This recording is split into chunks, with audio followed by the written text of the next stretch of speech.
பாருங்க எவ்வளோ கிறிஸ்பியாக இருக்குது பாருங்க. சாப்பிட்றதுக்கும் ரொம்பவே சூப்பராக இருக்கும். அதே போல் உள்ளே இருக்க மசாலாலாம் சூப்பராக இருக்கும் சாப்பிட்றதுக்கு. எண்ணெய் சுத்தமாக குடிக்கல பாருங்க, உள்ளே இறங்கவே இல்லை பாருங்க ப்ரெட்டில்.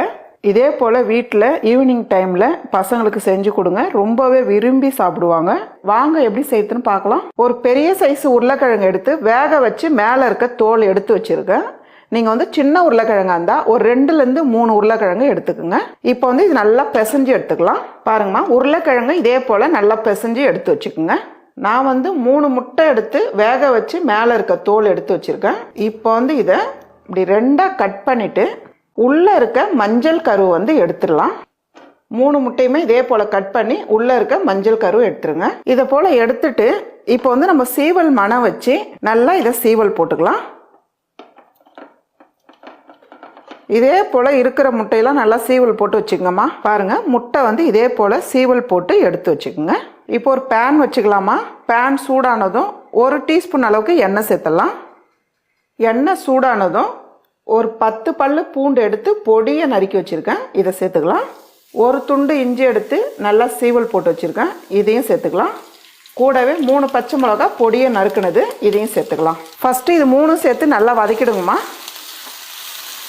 இஞ்சி பூண்டு நல்லா வதங்கிடணும். பாருங்கள், இந்த அளவுக்கு நல்லா வதங்கி வர டைமில் ஒரு பெரிய வெங்காயம் எடுத்து பொடியை நறுக்கி வச்சுருக்கேன், இதையும் சேர்த்துக்கலாம். அதே போல் வெங்காயமும் நல்லா பொடியை கட் பண்ணிவிடுங்க, இதையும் சேர்த்து நல்லா வதக்கிடலாம். பாருங்கள், வெங்காயம் பூண்டு பச்சை மிளகாலாம் இந்த அளவுக்கு நல்லா வதங்கிடணும். இப்போ வந்து அடுப்பு தீ குறைச்சி வச்சிடலாம். நம்ம மசாலா சேர்த்துக்கலாம். 1 டீஸ்பூன் அளவுக்கு மிளகாய்த்தூள் சேர்த்துடலாம். மல்லித்தூள் 1 டீஸ்பூன் அளவுக்கு சேர்த்துக்கலாம். கரம் மசாலா 1/2 டீஸ்பூன். கொஞ்சமாக மஞ்சத்தூள் சேர்த்துக்கலாம். கொஞ்சமாக உப்பு சேர்த்துக்கலாம். இப்போ இதெல்லாம் சேர்த்துட்டு நல்லா கலந்து விட்டுருங்கம்மா. ஃபஸ்ட்டு மிளகாய்த்தூள் வாசனை போகிற அளவுக்கு நல்லா கலந்துருங்க. இந்த அளவுக்கு நல்லா கலந்து விட்டுட்டு இப்போ நம்ம வேக வச்சு உருளைக்கிழங்க பிசைஞ்சு வச்சுருக்கோம், இந்த உருளைக்கிழங்க சேர்த்துக்கலாம். உருளைக்கிழங்கு சேர்த்து நல்லா பெரட்டி விட்டுருங்க.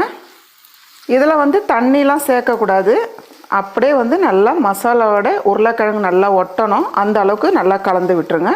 முட்டை வேக வச்சு திருகி வச்சுருக்கோம், அந்த உள்ளே இருக்க மஞ்சள் எடுத்துட்டோம். நீங்கள் வந்து முட்டை இஷ்டப்பட்டால் சேர்த்துக்கலாம், இல்லைன்னா வந்து விட்டுடலாம். வெஜ்ஜு சாப்பிட்றவங்களா இருந்தால் நீங்கள் அப்படியே செய்யலாம், இல்லைன்னா வந்து முட்டை தேவைப்பட்டால் நீங்கள் முட்டை சேர்த்துக்கலாம். பாருங்கள், முட்டையும் சேர்த்து நல்லா பெரட்டி விட்டுருங்க. இப்போ வந்து நீங்கள் ஸ்டவ் ஆஃப் பண்ணிடலாம். கூடவே பொடியை நறுக்குன கொத்தமல்லி கொஞ்சம். இந்த டைமில் கொஞ்சம் உப்பு சேர்த்துக்கலாம். அவ்வளோதாம்மா, கொஞ்ச நேரம் இது ஆறட்டும். இப்போ வந்து நான் ப்ரெட் எடுத்துருக்கேம்மா. ப்ரெட்டு வந்து நல்லா சாஃப்டாக இல்லாமல் கொஞ்சம் ஹார்டான ப்ரெட்டாக வாங்கிக்கோங்க. இப்போ வந்து இது சுற்றி இருக்க இந்த ப்ரௌன் வந்து கட் பண்ணி எடுத்துக்கலாம். இதே போல் இந்த ப்ரௌன் எல்லாத்தையும் கட் பண்ணி எடுத்துக்கோங்க. பாருங்கம்மா, கட் பண்ண பீஸு இது வந்து ஒரு தவால போட்டு நல்லா சூடு பண்ணிவிட்டு இதை வந்து நீங்கள் மிக்சியில் அரைச்சி எடுத்துக்கினா இதே வந்து ப்ரெட் தூளாக நம்ம வச்சுக்கலாம். இல்லைனா வந்து கார்ன்ஃப்ளெக்ஸ் கூட நம்ம எடுத்துக்கலாம். உங்களுக்கு எவ்வளோ தேவையோ நீங்கள் அதுக்கேற்ற மாதிரி எடுத்துக்கலாம். இப்போ வந்து இது நல்லா நுறுக்கிடலாமா. இப்படி நுறுக்குனாலே நல்லா நுறுங்கிடும். கார்ன்ஃப்ளெக்ஸில் செய்யும் போது நல்லா கிறிஸ்பியாக இருக்கும், ப்ரெட் தூளில் பண்ணும் போது கொஞ்சம் கிறிஸ்பி கம்மியாக இருக்கும், அவ்வளோதான் வித்தியாசம். இந்த அளவுக்கு நல்லா நுறுக்கி எடுத்துக்கோங்க. இப்போ நம்ம கட் பண்ண ப்ரெட் எடுத்து ஒரு பீஸ் வச்சிடலாம். இதுக்கு மேலேயே சீஸ் வச்சுக்கலாம். சீஸ் வந்து உங்களுக்கு தேவைப்பட்டால் நீங்கள் வச்சுக்கலாம், இல்லைனா அப்படியே கூட செய்யலாம்.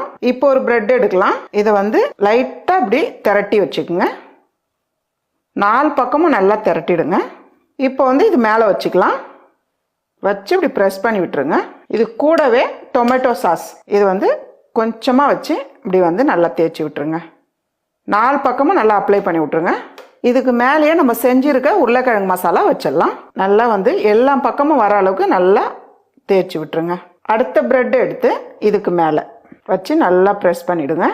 அவ்வளோதான், ஒரு பீஸாக இதே போல் ஃபஸ்ட்டு ரெடி பண்ணி வச்சுக்கோங்க. பாருங்கம்மா, நம்ம வந்து சீஸ் வச்சு செஞ்சுருக்கோம். இப்போ வந்து சீஸ் இல்லாமல் ப்ரெட்டு வந்து நான் செஞ்சு காட்டுறேன். இப்போ வந்து ஒரு பீஸ் வச்சுக்கலாம். இது மேலவே டொமேட்டோ சாஸ் வச்சு நல்லா எல்லா பக்கமும் நல்லா அப்ளை பண்ணிவிடுங்க. அதாவது சீஸ் விரும்பாதவங்க நீங்கள் இதை போல் செஞ்சுக்கலாம். இதுக்கு மேலவே உருளைக்கிழங்கு மசாலா எல்லா பக்கமும் நல்லா தேய்ச்சி விட்டுருங்க. இதுக்கு மேலவே ப்ரெட்டு மேலே வச்சுடுங்க. சீஸ் வச்சோமா 3 ப்ரெட்டு வரும், சீஸ் வைக்கலன்னா 2 ப்ரெட்லே முடிஞ்சிடும். இதே போல் ரெடி பண்ணி எடுத்து வச்சுக்கோங்க. இப்போ வந்து ஒரு பீஸ் எடுத்து வச்சுக்கலாம். இதை போல் சென்டராக கத்தி வச்சு நல்லா வந்து அழுத்தி பிடிச்சிக்குங்க. இப்போ வந்து ரெண்டாக அப்படியே எடுத்துருங்க. இதே போல் இருக்கிற பிரெட்டெல்லாம் கட் பண்ணி எடுத்து வச்சுக்கோங்க. இதை போல் வேணுனாலும் கட் பண்ணி எடுத்துக்கலாம். இப்போ ஒரு பவுலில் 5 டேபிள் ஸ்பூன் அளவுக்கு மைதா எடுத்துருக்கேன். இது கூடவே கொஞ்சமாக பெப்பர் சேர்த்துக்குங்க, லைட்டாக உப்பு. இப்போ வந்து கொஞ்சமாக தண்ணி சேர்த்து நல்லா கரைச்சிக்கலாம். ரொம்ப தண்ணியாக இருக்கக்கூடாது, அதே போல் ரொம்ப கெட்டியாகவும் இருக்கக்கூடாது. இந்த அளவுக்கு கெட்டியாக இல்லாமல் இந்த அளவுக்கு நல்லா கரைச்சி எடுத்துக்கோங்க. ரொம்ப தண்ணியாக இருக்கக்கூடாது, ரொம்ப கெட்டியாகவும் இருக்கக்கூடாது. இப்போ நம்ம கட் பண்ணி வச்சுருக்க ப்ரெட் எடுத்து மைதாவில் இப்படி பரட்டி எடுத்துக்கோங்க. அவ்வளோதான். நம்ம நுறுக்கி வச்சுருக்க கார்ன்ஃப்ளெக்ஸில் இதை வந்து இப்படி போட்டு பரட்டி எடுத்துக்கோங்க. நீங்கள் கார்ன்ஃப்ளெக்ஸ் இல்லைன்னா ப்ரெட் தூள் வச்சு கூட பண்ணிக்கலாம். இப்படி எடுத்து மேலே போட்டுருங்க. அதே போல் கார்ன்ஃப்ளெக்ஸ் வந்து எல்லா பக்கமும் நல்லா போட்டு விடணும். ப்ரெட் தூள் யூஸ் பண்ணாலும் இதே போல் தான். அவ்வளோதான். இதே போல் ஒரு பீஸாக ரெடி பண்ணி வச்சுக்கோங்கம்மா. இப்போ ஒரு கடாய் வச்சுக்கலாம். கடாயில் பொரிக்கிற அளவுக்கு எண்ணெய் சேர்த்துருங்க. எண்ணெய் வந்து ஃபஸ்ட்டு நல்லா சூடாகணுமா. எண்ணெய் சூடானதும் இது சேர்க்கும் போது நீங்கள் அடுப்பு தீ வந்து மீடியமான அளவில் வச்சிடணும், ஃபாஸ்ட்டாக வைக்கக்கூடாது. ஏன்னா மேலே வந்து உடனே கருகிடும். ஒரு பீஸாக சேர்த்துடலாம். சேர்க்கும் போது பார்த்து சேருங்கம்மா. ஒரு பக்கம் வந்து நல்லா செவந்து வரட்டும், அதுக்கப்புறம் திருப்பி விடுங்க. இப்போ வந்து திருப்பி விடுங்க. அப்படியே பாருங்கள், 2 பக்கமும் திருப்பி விட்டு ஒரு டார்க் ப்ரௌனாக வரும். அந்த டைமில் நம்ம எடுத்துடணும். அவ்வளோதான். இந்த டைமில் நம்ம எடுத்துடலாம். இதே போல் இருக்கிற ப்ரெட்டெல்லாம் பொரிச்சு எடுத்துக்கங்கம்மா. அவ்வளோதாம்மா. ஈவினிங்கில் டீ கூட வச்சு சாப்பிட்ற மாதிரி ப்ரெட்டை வச்சு ஒரு சூப்பரான ஸ்நாக்ஸ் ரெடி. இந்த ஸ்நாக்ஸ் செய்கிறது நீங்களும் வீட்டில் ட்ரை பண்ணி பாருங்கள். ரொம்பவே சூப்பராக இருக்கும். எப்படி வந்திருக்குன்னு எனக்கு கமெண்ட்டில் சொல்லுங்கள். மறக்காமல் நம்ம வீடியோவை சப்ஸ்கிரைப் பண்ணாதவங்க சப்ஸ்கிரைப் பண்ணி வச்சுக்கோங்கம்மா.